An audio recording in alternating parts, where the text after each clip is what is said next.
Screen पे पढ़िए करा किसी त्रिभुज की प्रति परिमिति 24 सेंटीमीटर है।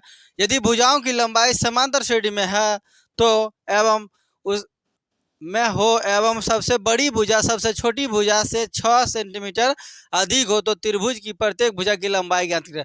समांतर श्रेणी की बात किया तो समांतर श्रेणी में तीनों भुजा कब मानेंगे? तीनों भुजा बराबर समांतर श्रेणी में होगा। तो समांतर श्रेणी में तीन भुजा मानने के लिए होता है पहले क्या, अल्फा माइनस में बीटा और एक हो जाता है अल्फा, एक हो जाता है अल्फा प्लस बीटा।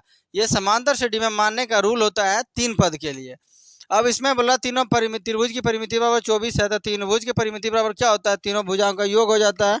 तो तीनों भुजा यानी अल्फा और माइनस में यहाँ पे बीटा हो जाएगा, प्लस में अल्फा हो जाएगा, प्लस में अल्फा माइनस में बीटा बराबर हो जाएगा यहाँ पे 24। तो बीटा बीटा कट जाएगा, 1 2 3 हो जाएगा तो 3 अल्फा बराबर हो जाएगा 24। तो 3 से इसको 24 को काट देंगे तो अल्फा का मान कितना आएगा? अल्फा का मान आ जाएगा यहाँ पे 8। अल्फा का मान निकल के आ गया हमें। और दूसरा सवाल मैं बता रहा, दूसरा क्वेश्चन में फिर कह रहा था कि उसमें बड़ी भुजा छोटी भुजा से 6 अधिक है। तो सबसे बड़ी भुजा ये हो जाएगा अल्फा प्लस बीटा, ई जो है छोटी भुजा ये हो जाएगा अल्फा माइनस बीटा से 6 अधिक है। तो इसमें 6 जोड़ दिया तो अब ये दोनों आपस में बराबर हो गया। बराबर हो गया तो यहाँ से हो जाएगा अल्फा प्लस में बीटा, तो यहाँ मान बैठा दीजिए तो हो जाएगा 8 प्लस में बी बराबर हो जाएगा 8 माइनस में बी और प्लस में 6।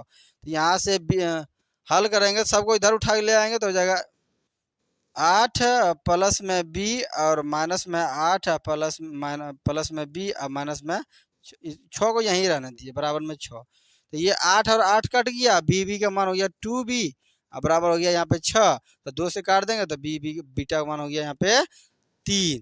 तो बीटा का मान निकल के आ गया 3। और कह रहा सवाल में कह रहा था कि त्रिभुज की प्रत्येक भुजा की लंबाई निकाले। तो यहाँ पे लिखेंगे पहला भुजा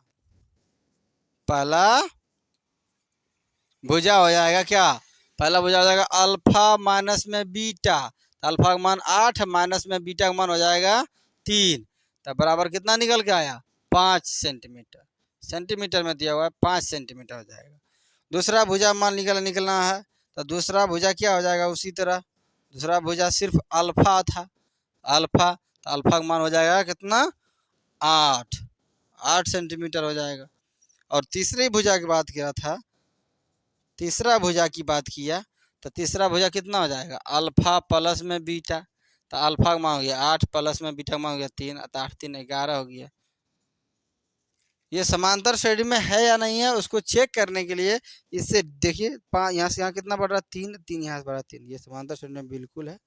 और ये त्रिभुज के तीनों भुजाओं का मान भी दिया है 5 8 और 11।